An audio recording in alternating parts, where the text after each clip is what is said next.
যাচ্ছেন তার কর্মকাণ্ড কি আমাদেরকে আপসেট করেছে বা আপসেট করার মতো কিছু দিয়েছে? প্রিয় দর্শক, শফিউদ্দিন আহমেদের সাম্প্রতিক একটি কর্মকাণ্ড আমাদের দৃষ্টিগোচর হয়েছে, যেটা নিয়ে আমরা অত্যন্ত অখুশি হয়েছি এবং এই বিষয়টি নিয়ে আমরা সাজিয়েছি আমাদের এবারের নাগরিক TV special report.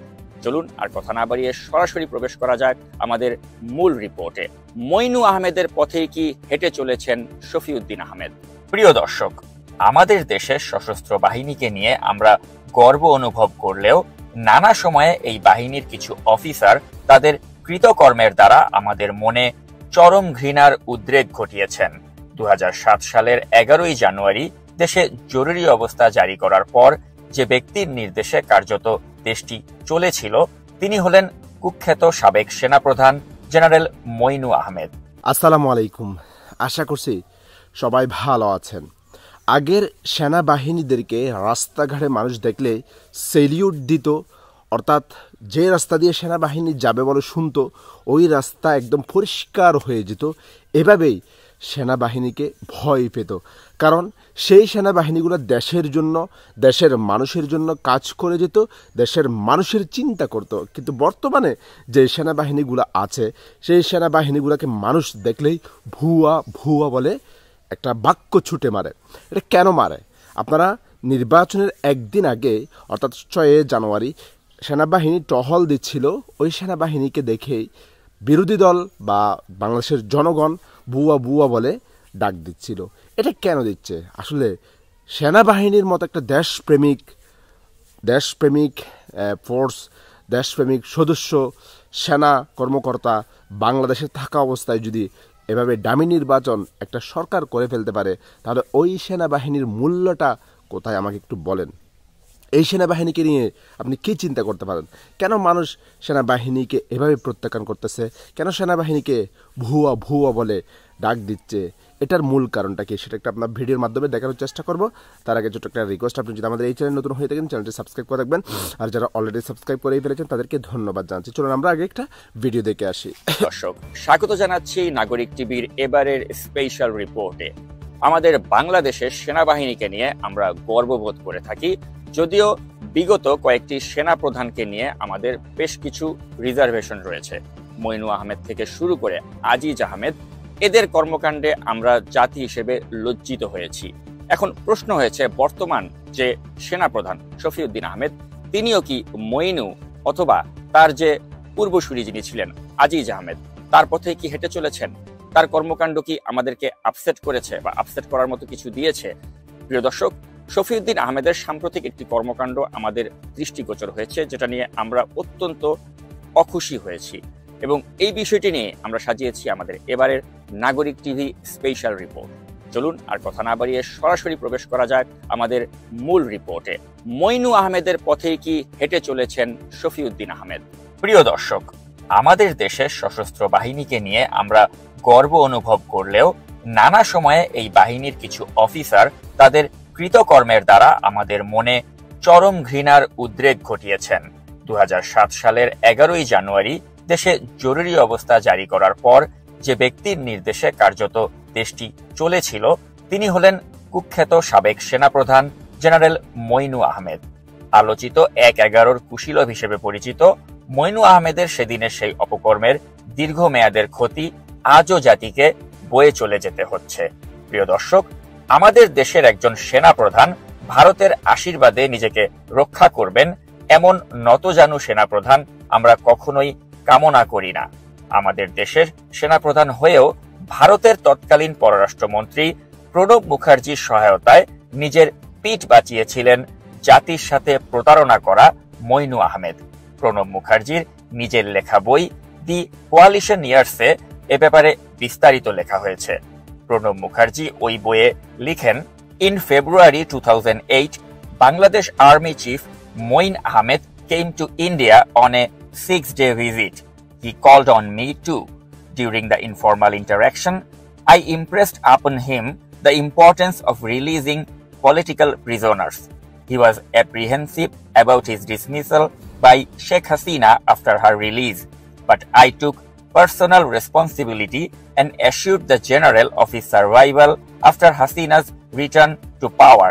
I also sought an appointment with the US President George W. Bush to request his intervention in the matter.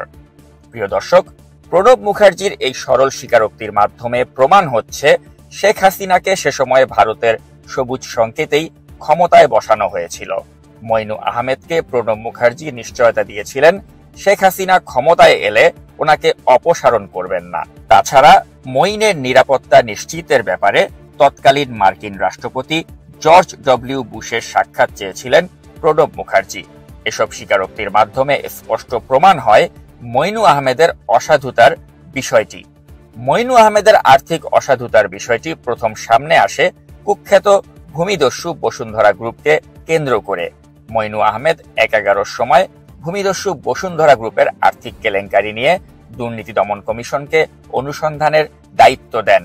দুদকের অনুসন্ধানে জানা যায় বসুন্ধরা শাহ আলম ও তার পরিবার সে সময় 107 কোটি টাকার অবৈধ সম্পদ অর্জন করেছিল, যা নিয়ে ডেইলি স্টার পত্রিকাতে সংবাদও ছাপা হয়েছিল। ওই সময় দুদকের দুটি মামলায় বসুন্ধরার মালিক ভূমিদস্যু আহমেদ আকবর সোবহান ওরফে শাহ আলমের 10 বছরের সাজার দণ্ড দেয়া হয়েছিল, অথচ সেই দণ্ডপ্রাপ্ত পলাতক আসামিকেই শেখ হাসিনা ক্ষমতা গ্রহণের সাথে সাথেই দেশে রাজস্বিক প্রত্যাবর্তনের সুযোগ করে দেন দুর্নীতিবাজ মইনু আহমেদ। দণ্ডপ্রাপ্ত আসামি শাহ আলম দেশে ফিরেই আর্মি স্টেডিয়ামে তৎকালীন সেনাপ্রধান ও ক্রীড়া পরিষদের প্রধানের দায়িত্বে থাকা জেনারেল মইনু আহমেদের কাছে ফুটবল ফেডারেশনকে 4টি খেলার মাঠ উপহার দেওয়ার ঘোষণা দেন। এই ঘোষণার পরের দিন প্রথম আলোতে শিরোনাম করা হয় দণ্ডপ্রাপ্ত আসামির উপহার নিয়ে প্রশ্ন। ওই একই রিপোর্ট থেকে জানা যায় মইনু আহমেদের এমন কর্মকাণ্ডে সরকারের নীতি নির্ধারণী মহলও বিস্মিত হয়েছিল। ভূমিদস্যু শাহ আলমের সাথে এমন দহরম মহরম দেখানোর কারণে সমালোচনার মুখে ক্রীড়া পরিষদ থেকে পদত্যাগ করতে বাধ্য হয়েছিলেন তৎকালীন সেনাপ্রধান মইনু আহমেদ। প্রিয় দর্শক, এতক্ষণ মইনু আহমেদের যেই অপকর্ম নিয়ে আমরা আলোচনা করলাম সেটা ঘটেছিল 2009 সালে। সেই ঘটনার 14 বছর পার হয়ে গিয়েছে এবং এখন সেনাপ্রধান হিসেবে যিনি দায়িত্বে আছেন তিনি হলেন জেনারেল শফিউদ্দিন আহমেদ। মইনু আহমেদ শাহ আলমের হাত থেকে উপহার নিয়ে যেভাবে বিতর্কিত হয়েছিল, ঠিক একই স্টাইলে সম্প্রতি শাহ আলমের হাত থেকে সম্মানসূচক ক্রেস্ট গ্রহণ করেন বর্তমান সেনাপ্রধান জেনারেল শফিউদ্দিন আহমেদ। দেশের একটি জাতীয় দৈনিকে যেদিন শিরোনাম প্রকাশ করা হয় 42,000 কোটি টাকা ঋণ পরিশোধ করছেন না ভূমিখেকো শাহ আলম, ঠিক সেই দিনেই বসুন্ধরা বিজয় দিবস গলফ টুর্নামেন্টের সমাপনী অনুষ্ঠানে উপস্থিত হন সেনাপ্রধান জেনারেল শফিউদ্দিন আহমেদ।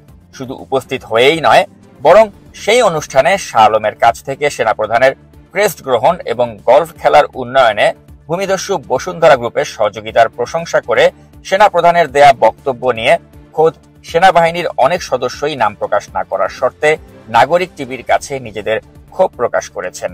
চলুন দেখে নেই সেই অনুষ্ঠানে বসুন্ধরা গ্রুপের প্রশংসা করে জেনারেল শফিউদ্দিনের দেয়া বক্তব্যের অংশ বিশেষ। রোববার বিজয়ীদের হাতে পুরস্কার তুলে দিয়ে বসুন্ধরা গ্রুপকে ধন্যবাদ জানান সেনাপ্রধান। Bosundhara Group has always taken a keen interest and actively participated in the development and promotion of various sports throughout Bangladesh. Bosundhara Group is one of the pioneers in development of golf in Bangladesh. প্রিয় দর্শক, ভূমিদস্যু বসুন্ধরা গ্রুপের পক্ষে এভাবে বক্তব্য দিয়ে অন্যায়কারীর পাশে দাঁড়ানোর ব্যাপারে নিজের অবস্থান পরিষ্কার করলেন সেনাপ্রধান শফিউদ্দিন আহমেদ। তিনি যদি নীতি বা নৈতিকতার প্রশ্নে আপোষহীন থাকতেন তাহলে বসুন্ধরার মতো কুখ্যাত প্রতিষ্ঠানের আমন্ত্রণ প্রত্যাখ্যানের দৃঢ়তা দেখাতেন। তিনি যে নীতি বা নৈতিকতার সাথে আপোষ করেই সেনাপ্রধান হয়েছেন এমন দৃষ্টান্ত তিনি দেখিয়েছিলেন 2018 সালে ডিবিসি চ্যানেলে এক টক শোতে। ওই অনুষ্ঠানে তিনি যেভাবে শেখ হাসিনাকে তৈলমর্দন করেছিলেন তা থেকে অনেকেই ধারণা করেছিল তিনি হয়তো পরবর্তী সেনাপ্রধান হতে যাচ্ছেন। সেই ধারণা অবশেষে সত্য প্রমাণ হয় এবং 10 জুন 2021 এক প্রজ্ঞাপন জারি করে ওনার সেনাপ্রধান হওয়ার বিষয়টি ঘোষণা করা হয়। প্রিয় দর্শক, এ পর্যায়ে চলুন দেখে নেই 2018 সালে শফিউদ্দিনের ভাইরাল সেই টক শো এর অংশ বিশেষ। সমস্ত যুগান্তকারী যত প্রতিষ্ঠান আছে সবগুলো এই মাননীয় প্রধানমন্ত্রীর আমলেই হয়েছে। উনি প্রথমবার যখন ক্ষমতায় এসেছিলেন তখন একটা কাজ করেছিলেন যেটা কিন্তু আমাদের একটা ইমোশনের সাথে ইন্ট্রিনসিক একটা ব্যাপারের সাথে একেবারে রিলেটেড। লাইক উনি কিন্তু প্রথমবার এসে বাংলাদেশ সেনাবাহিনীর সৈনিকদের জন্য 2 বেলা ভাতের ব্যবস্থা করেছিলেন। আগে সেনাবাহিনীর সোলজাররা 1 বেলা ভাত খেত। সেকেন্ড টাইম যখন উনি ক্ষমতায় এসেছে 2 বেলা আমিষের ব্যবস্থা করেছে। সেনাবাহিনী কিন্তু আগে 1 বেলা আমিষ পেত, নেভি এয়ারফোর্সে 2 বেলা আমিষ ছিল। তো এটা সেনাবাহিনীর জন্য একটা আবেগের ব্যাপার। উনি কিন্তু টিফিন ভাতার পরে বাংলাদেশ সেনাবাহিনীতে মহিলা শুধুমাত্র ডাক্তাররাই ছিল, কিন্তু মহিলা রেগুলার অফিসারে কিন্তু শি হ্যাজ ইন্ট্রোডিউসড।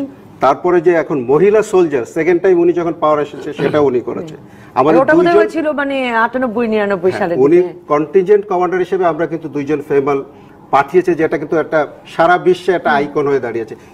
প্রিয় দর্শক, সেনাপ্রধান জেনারেল শফিউদ্দিন আহমেদ এভাবে নগ্নভাবে শেখ হাসিনার চাটুকারিতা করলেও আমরা মনে করি না তিনি তার পূর্বসূরি সাবেক সেনাপ্রধান জেনারেল আজিজ আহমেদের চেয়েও খারাপ একজন মানুষ।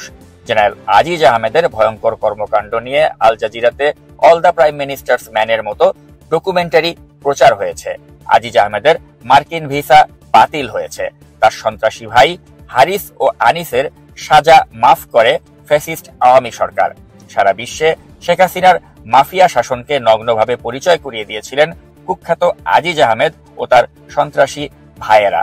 অন্যদিকে বর্তমান সেনাপ্রধান জেনারেল শফিউদ্দিন আহমেদ একটি সম্ভ্রান্ত পরিবার থেকে এসেছেন এবং একজন মার্জিত ও ভদ্র মানুষ হিসেবেই তিনি পরিচিত। তার ভাইয়েরা কেউ হারিস বা আনিসের মতো সন্ত্রাসী না। তাই একজন সজ্জন ব্যক্তি হিসেবে পরিচিত জেনারেল শফিউদ্দিন আহমেদের দৃষ্টি আকর্ষণ করে আমি নাজমুস সাকিব কয়েকটা কথা বলতে চাই আজ। জনাব শফিউদ্দিন আহমেদ, আমি আপনার শত্রু না। দেশের 18 কোটি মানুষের কণ্ঠ হিসেবে আজ কয়েকটি কথা আপনাকে মন খুলে বলতে চাই।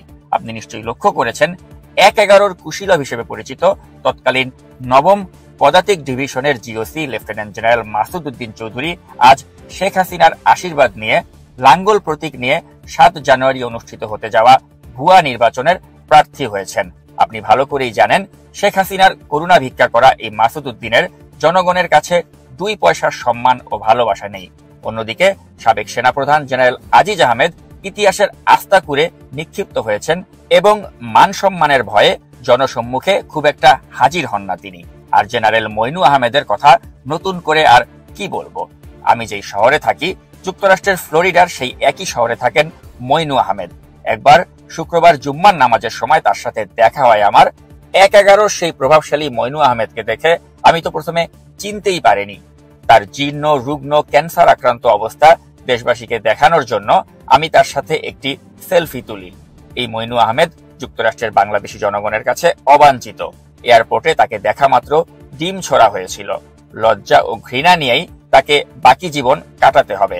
মঈন বা আজিজ প্রত্যেকের কাছেই সুযোগ এসেছিল ইতিহাসের মহানায়ক হওয়ার, কিন্তু তারা হয়েছেন ইতিহাসের খলনায়ক। আপনি কোনটা হবেন সেটা আপনার বিবেচনার উপর নির্ভর করছে। তবে দেশের এই ক্রান্তি লগ্নে আপনি সঠিক সিদ্ধান্ত নেবেন তেমনটাই আপনার কাছে প্রত্যাশা আমার। প্রিয় দর্শক, যেতে যেতে চলুন দেখে নেই নাগরিক টিভির টকশো থেকে অংশ বিশেষ। শফিউদ্দিনের কথা বলছিলেন, সেনাপ্রধান শফিউদ্দিন। তো আমরা দেখতে পেলাম যে উনি এই ভূমিদস্যু বসুন্ধরা শাহ আলম, তাকে তিনি একটা পদক দিলেন গলফ ক্লাবে। এবং মানে চিন্তা করে দেখুন যে শাহ আলমের মতো একটা লোক যে এত বড় একটা ঋণ খেলাপি ভূমিদস্যু, তার সাথে দাঁড়িয়ে যে সেনাপ্রধান এভাবে ছবি তুলতে পারেন, তিনি কি দৃষ্টান্ত রাখছেন বা তার কাছ থেকে আমরা কি এক্সপেক্ট করতে পারি? শফিউদ্দিন, আপনারা একটা ভিডিও দেখেছেন, এটা অনেক আগে ভাইরাল হয়েছিল, 2-3 বছর আগে, এখন আবার হলো কাল পরশু।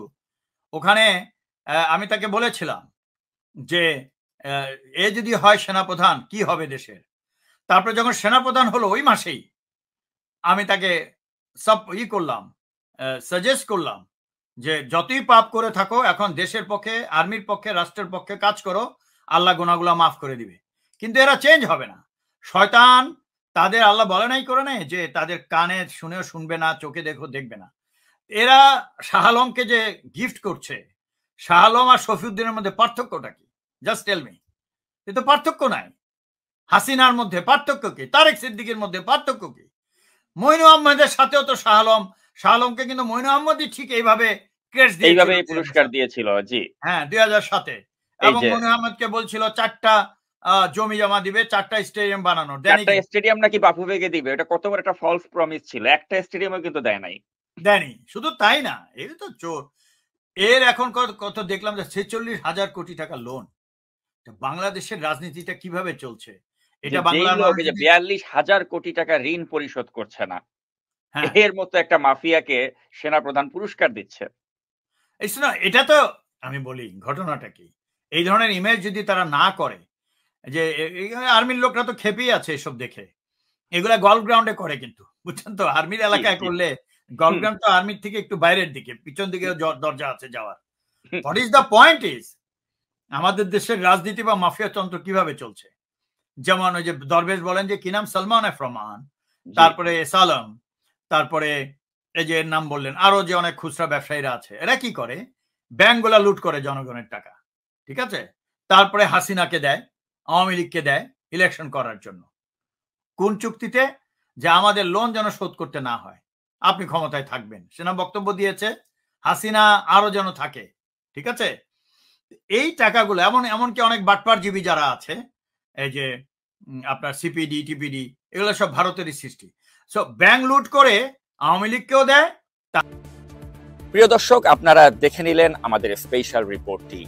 আমাদের এই স্পেশাল রিপোর্টের মাধ্যমে আমরা সেনাবাহিনী বা সেনাপ্রধানকে তুচ্ছ তাচ্ছিল্য করতে চাচ্ছি না। আমরা স্পষ্ট করে বলতে চাই, আমরা বাংলাদেশের জনগণ এখনো আমাদের সেনাবাহিনীর প্রতি আস্থা রাখতে চাই, আমাদের সেনাপ্রধানের প্রতি আস্থা রাখতে চাই।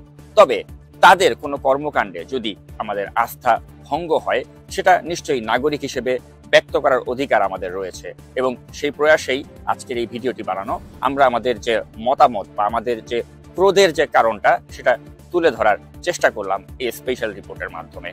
আমার বিশ্বাস নিশ্চয়ই জেনারেল শফিউদ্দিন আহমেদ তিনি এই ভিডিওটি দেখবেন এবং এ থেকে নিজেকে যদি রেকটিফাই করার প্রয়োজন তিনি মনে করেন, তিনি রেকটিফাই করবেন, এবং পাশাপাশি দেশের এই ক্রান্তি লগ্নে তার উপর অর্পিত দায়িত্ব তিনি সঠিকভাবে পালন করবেন, জনগণের প্রত্যাশার কথা বিবেচনা করে অ্যাকর্ডিংলি তিনি কাজ করবেন। প্রিয় দর্শক, এ কামনা